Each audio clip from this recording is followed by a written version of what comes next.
Welcome to Read Your Comics. Today I'm looking at Ghost Rider number 5.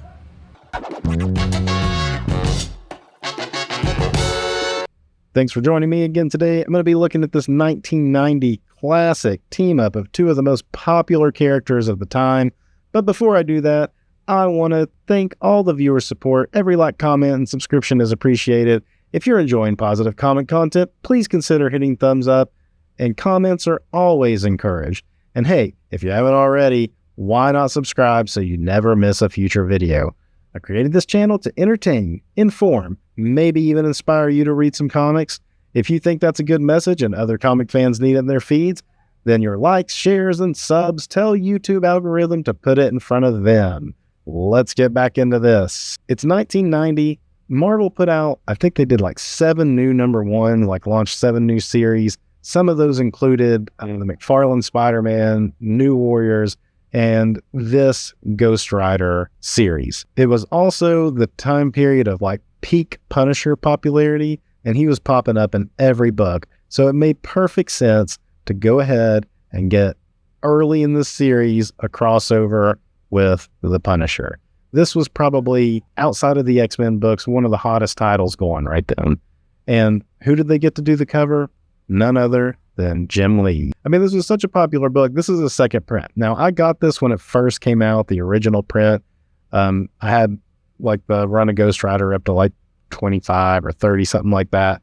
I eventually sold it. I got it again, and I sold that run again. And I sold that run again. So I just kind of randomly picked this one up for some nostalgia value. I was like, hey, that's a fun issue. I'm going to do that one on the channel. It's cool. It's a second print gold cover. And what's funnier too, I used to snub my nose at these gold second print covers back then. And now they're almost more desirable than the original print. And I find that kind of hilarious. Anyhow, this is a fun comic. I still like these early issues of this Ghost Rider run. I will probably put more of it together. That #1 is just easily found, but usually overpriced, I feel like, because it's, I see it often, and I'm always like, price on that is just a little higher than I think it should be for how available the book is. But whatever, the market dictates what the market dictates, right?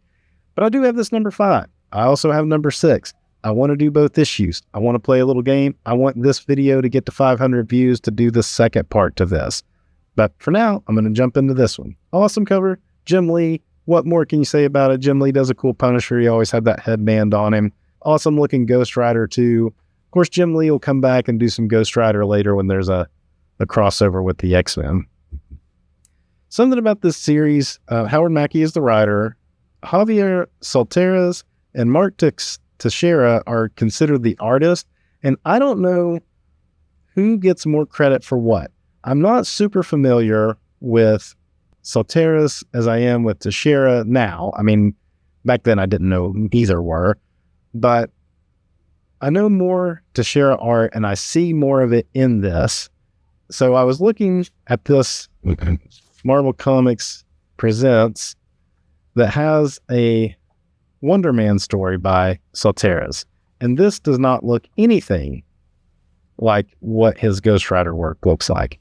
And they came out the same year. They're both 1990. I mean, look at that face on Beast right there. I'm not saying this is bad by any stretch, but it doesn't have this roughness that I associate with Teixeira. So that makes me think that Solteras was doing more layout stuff, and Teixeira was really kind of doing some of the heavy lifting. If I'm wrong on that, feel free to correct me. But that's what I see when I look through this book. This has a pretty basic plot to get these two characters together.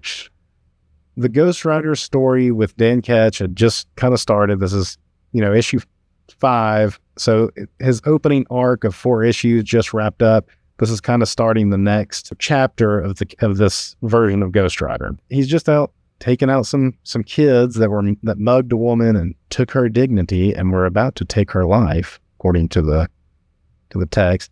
The name of the issue is Getting Paid. That's kind of a low title you got hanging right there, right? Some good pages here. I mean, this is, like I said, this is just pretty typical Is that blood coming down from her right there? Or is that like a necklace hanging down? It's a weird looking shadow. A lot of times blood in this era of books is black. I like the spotlight around the lamppost there. I like this panel of the skull, close up on the eyes. He's getting ready to do it. And he may have already been doing the penance stare on him a little bit, because they're like, no. And the cops show up, and I guess they've already had a couple run-ins with Ghost Rider. They're not that they're really prepared, but they're like, we've got your bike. And he's like the Silver Surfer, I can never be separated from my motorcycle. And he just jumps over the police. He must move with such speed that it stuns them. Something to note here, too, is the way that the lines, the motion lines coming off of him moving, both here and here. Because I want to point something out later.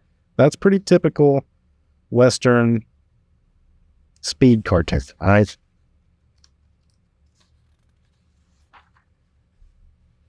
Let's see. Ghost Rider takes off. He hits over a news van with this reporter whose name is Miss Wee. Is it Wee or Y? W-E-I. I don't know how to pronounce that correctly. And of course, she's a news reporter, so this is like exciting to her, right? Then we're going to cut over to, what is this, Central Park? Oh, sorry. Then we're going to cut to Times Square. This classic car rolls in. Pretty good. I mean, it's a well-drawn car, but this is 1990s. So this is like a classic car. These guys are rolling in with these machine guns, and they're talking about how they're given these guns. Well, they even call them poppers, aren't they? The man didn't give us these poppers for show. And they essentially commit a mass shooting. As I'm rereading this for the first time in 34 years, I realize how this did not affect me back then. It's just bad guys shooting people like in a movie.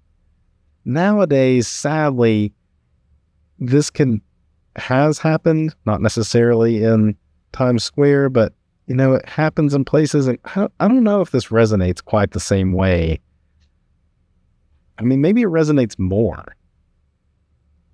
These guys just showing up, and it's of course, the mass shootings are usually a lone gunman, and this is like a bunch of them. But think how many people all of these guys could take out. It's kind of frightening, really.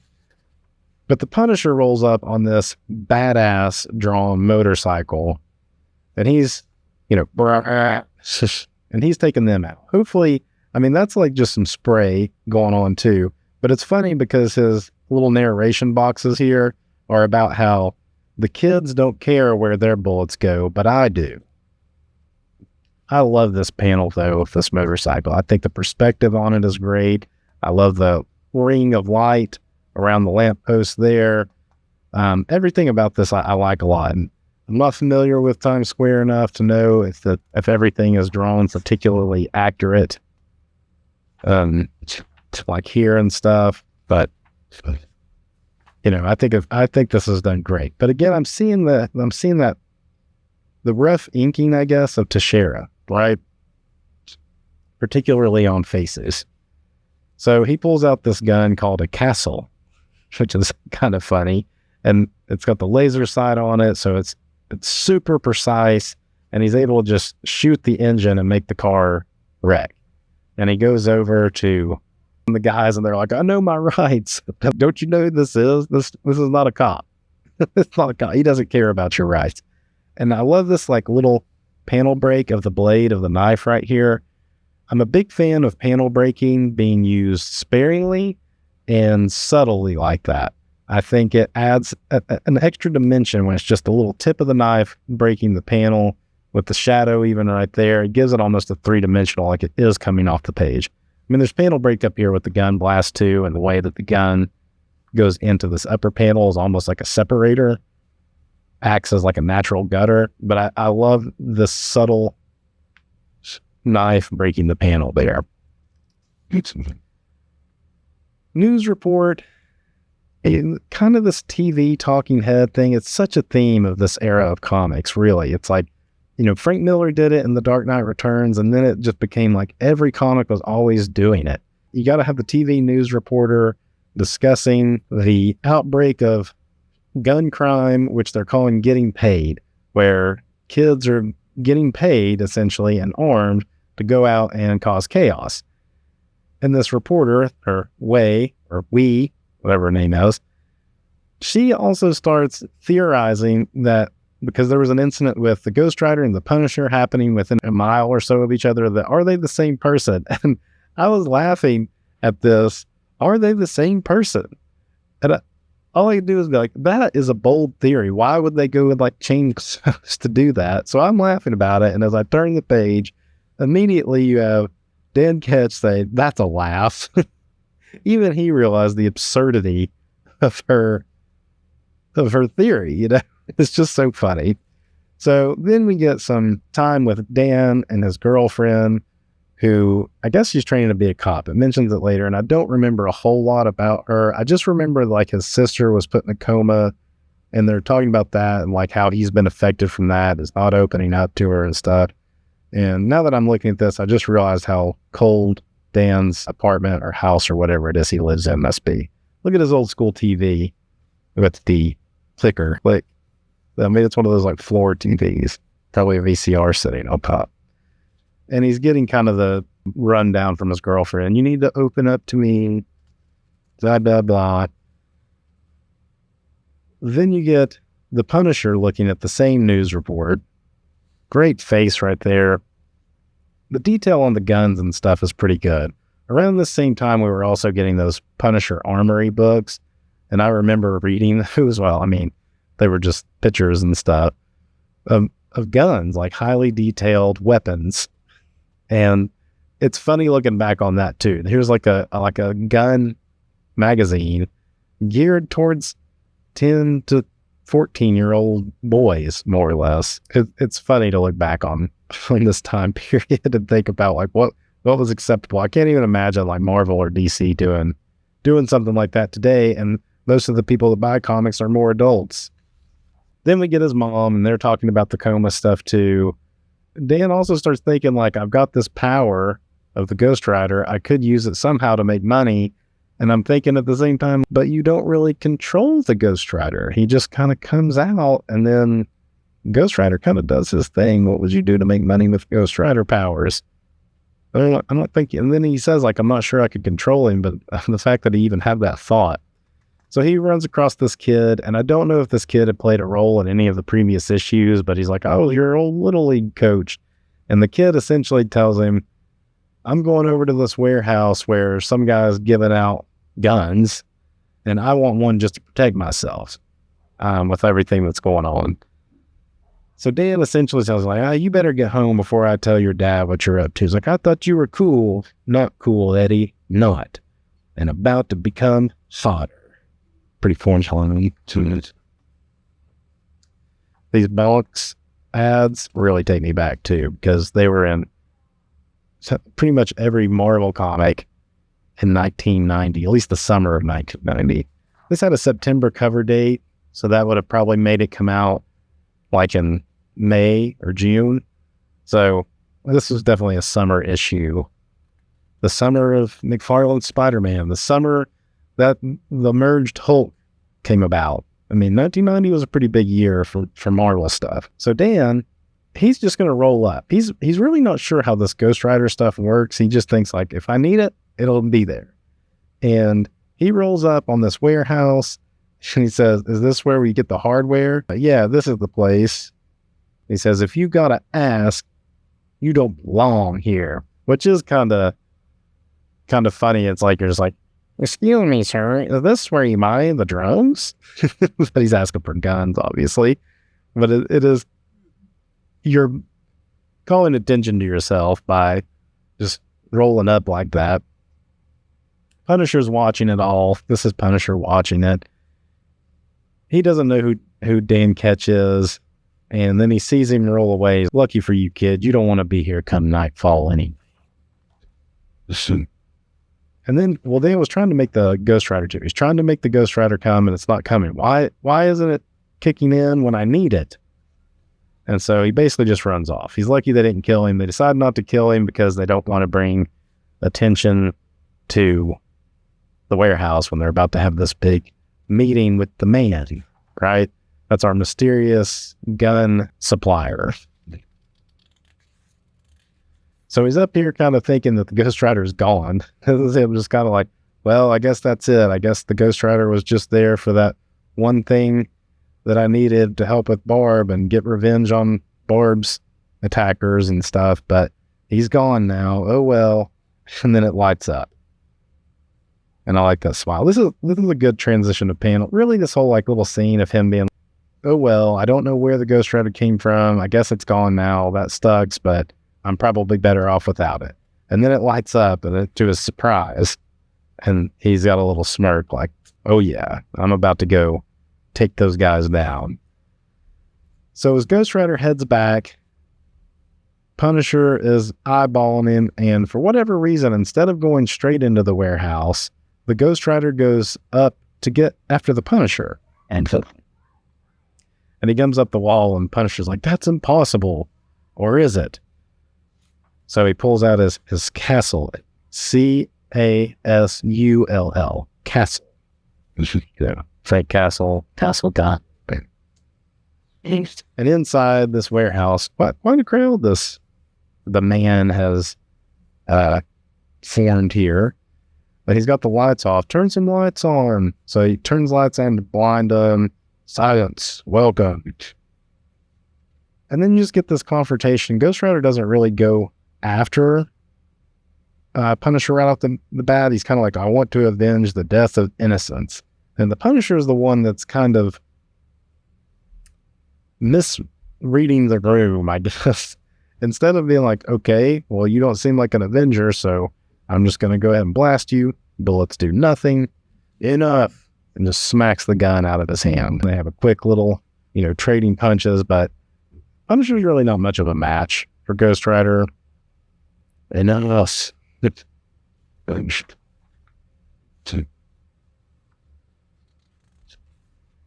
And then this character starts going on about like governments and corporations and everything that's against you. And it becomes more obvious who it is if you know your comics. I didn't know who this was back in the day. I know who it is now, but I had no clue who this character was. If he'd been in a Punisher book, maybe I did, because Punisher knows who he is. So, and I was reading a lot of Punisher, but I don't remember remembering him. Let's put it that way. I like this panel too. Look at the action kind of lines coming in, like zoom in on Punisher's face there. It's an interesting kind of technique, right? So Ghost Rider kind of knocks him back. He's able to get one of his guns. There's more of this character who is. Yes, it's Flag Smasher. I'm just going to say it. It's not really, you can see his face there and stuff, and his cape. If you know who he is, you know who he is. It's Flag Smasher.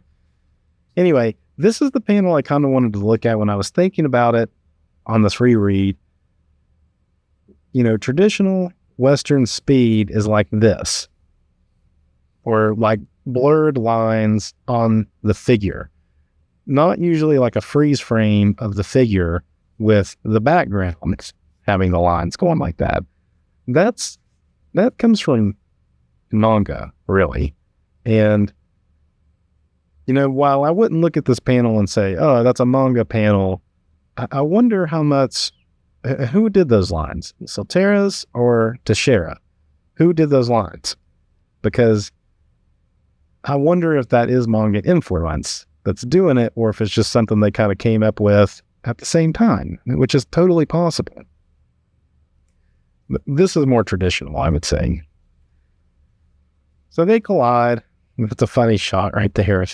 Sure, like on top. I mean, I don't know how warm those fire tires are, but that's right on his crotch. He's riding it right there. So they go crashing over and land in the building. And here's our big villain reveal. It's kind of a goofy reveal. I don't know. Was Flag Smasher like a big deal back then? I don't know. He looks like Space Ghost. But so Flag Smasher is the reveal, and Punisher's like, I thought you were dead. I'm harder to kill than you thought. And that's the end. So of our crossover here. This was our mistaken identity, we got to fight each other first issue. The next issue will be the team up to take down Flag Smasher. I want to do that issue. I want this video to get to 500 views. I'm kind of taking a page from Cartoonist Kayfabe, encouraging people to like, share, comment on this one so that it shows up in other people's feeds and they watch it and do the same. And then I'll do the next issue. Until then, read your comics.